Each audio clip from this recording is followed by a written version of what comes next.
Then the Lord answered Job out of the whirlwind. Who is this that darkens counsel by words without knowledge? Gird up your loins like a man. I will question you, and you shall declare to me. Where were you when I laid the foundations of the earth? Tell me if you have understanding. Who determined its measurements? Surely you know. Or who stretched the line upon it? On what were its bases sunk? Or who laid its cornerstone, when the morning stars sang together and all the heavenly beings shouted for joy? Or who shut in the sea with doors when it burst out from the womb?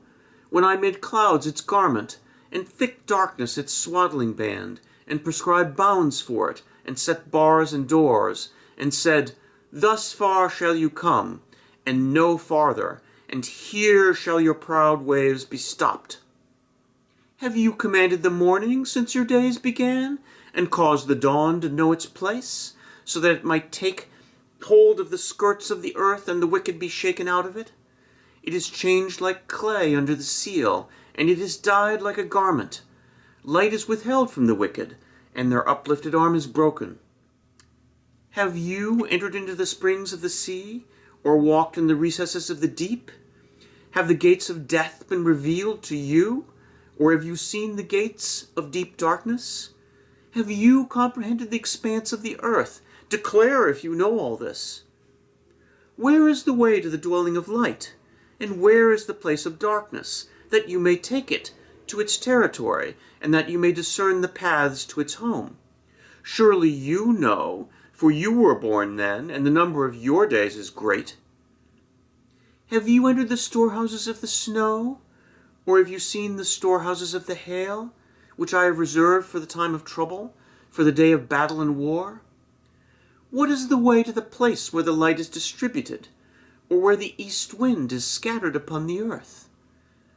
Who has cut a channel for the torrents of rain, and a way for the thunderbolt, to bring rain on a land where no one lives, on the desert, which is empty of human life, to satisfy the waste and desolate land, and to make the ground put forth grass? Has the rain a father? Or who has begotten the drops of dew? From whose womb did the ice come forth? And who has given birth to the hoarfrost of heaven? The waters become hard like stone, and the face of the deep is frozen. Can you bind the chains of the Pleiades, or loose the cords of Orion? Can you lead forth the Mazzaroth in their season? Or can you guide the bear with its children? Do you know the ordinances of heaven? Can you establish their rule on the earth? Can you lift up your voice to the clouds, so that a flood of waters may cover you? Can you set forth lightnings, so that they may go and say to you, Here we are? Who has put wisdom in the inward parts, or given understanding to the mind? Who has the wisdom to number the clouds? Or who can tilt the waterskins of the heavens, when the dust runs into a mass and the clods cling together?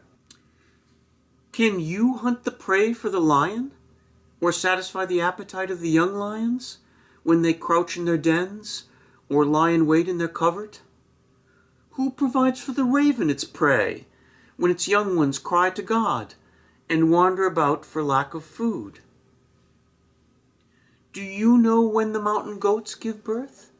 Do you observe the calving of the deer? Can you number the months that they fulfill? And do you know the time when they give birth, when they crouch to give birth to their offspring, and are delivered of their young? Their young ones become strong. They grow up in the open. They go forth, and do not return to them. Who has let the wild ass go free? Who has loosed the bonds of the swift ass, to which I have given the steppe for its home, the salt land for its dwelling place? It scorns the tumult of the city. It does not hear the shouts of the driver. It ranges the mountains as its pasture, and it searches after every green thing. Is the wild ox willing to serve you? Will it spend the nights at your crib? Can you tie it in the furrow with ropes, or will it harrow the valleys after you? Will you depend on it because its strength is great? And will you hand over your labor to it? Do you have faith in it that it will return and bring your grain to your threshing floor? The ostrich's wings flap wildly, though its pinions lack plumage, for it leaves its eggs to the earth, and lets them be warmed on the ground, forgetting that a foot may crush them, and that a wild animal may trample them. It deals cruelly with its young, as if they were not its own.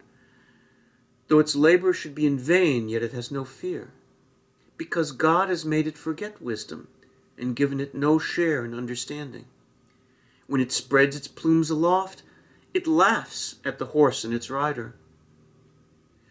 Do you give the horse its might? Do you clothe its neck with mane? Do you make it leap like the locust? Its majestic snorting is terrible.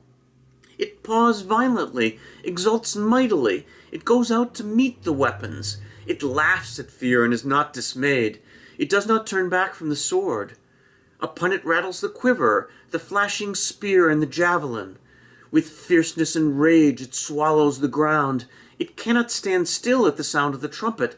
When the trumpet sounds, it says, "Aha!" From a distance it smells the battle, the thunder of the captains and the shouting. Is it by your wisdom that the hawk soars and spreads its wings towards the south? Is it at your command that the eagle mounts up and makes its nest on high? It lives on the rock and makes its home in the fastness of the rocky crag. From there it spies the prey. Its eyes see it from far away.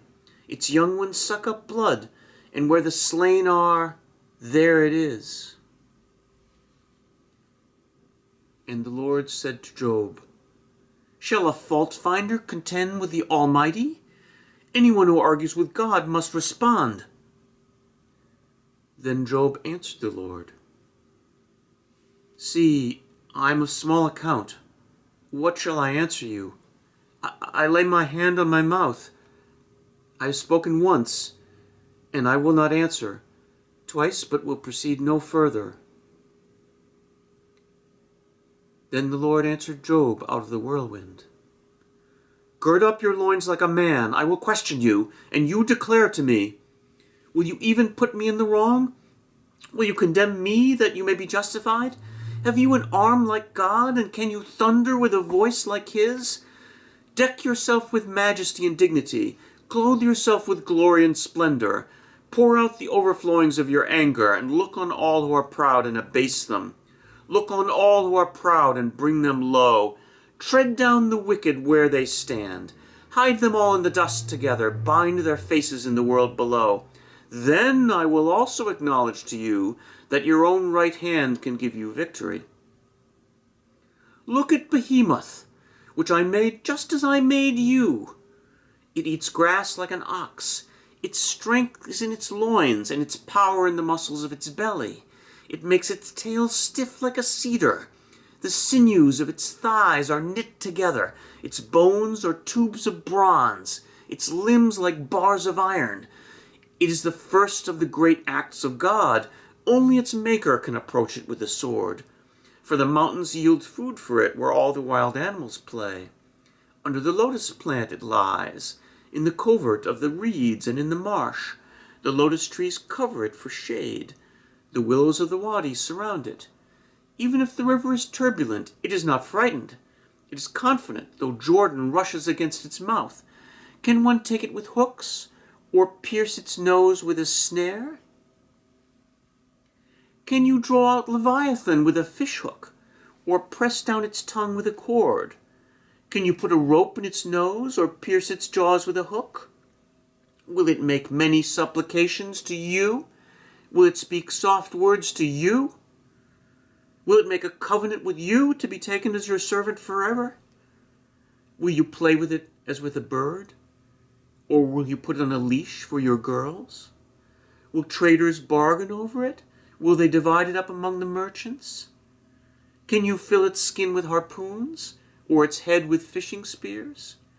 Lay hands on it. Think of the battle. You will not do it again. Any hope of capturing it will be disappointed. Were not even the gods overwhelmed at the sight of it? No one is so fierce as to dare to stir it up. Who can stand before it? Who can confront it and be safe under the whole heaven? Who? I will not keep silence concerning its limbs, or its mighty strength, or its splendid frame. Who can strip off its outer garment? Who can penetrate its double coat of mail? Who can open the doors of its face? There is terror all around its teeth. Its back is made of shields and rows, shut up closely as with a seal. One is so near to another that no air can come between them. They are joined one to another. They clasp each other and cannot be separated. Its sneezes flash forth light, and its eyes are like the eyelid of the dawn. From its mouth go flaming torches. Sparks of fire leap out. Out of its nostrils comes smoke, as from a boiling pot and burning rushes. Its breath kindles coals, and a flame comes out of its mouth. In its neck abides strength, and terror dances before it. The folds of its flesh cling together. It is firmly cast and immovable. Its heart is as hard as stone, as hard as the lower millstone. When it raises itself up, the gods are afraid. At the crashing they are beside themselves. Though the sword reaches it, it does not avail, nor does the spear, the dart, or the javelin. It counts iron as straw, and bronze as rotten wood. The arrow cannot make it flee. Sling stones for it are turned to chaff. Clubs are counted as chaff. It laughs at the rattle of javelins. Its underparts are like sharp potsherds. It spreads itself like a threshing sledge on the mire. It makes the deep boil like a pot. It makes the sea like a pot of ointment. It leaves a shining wake behind it. One would think the deep to be white-haired. On earth it has no equal, a creature without fear. It surveys everything that is lofty. It is king over all that are proud.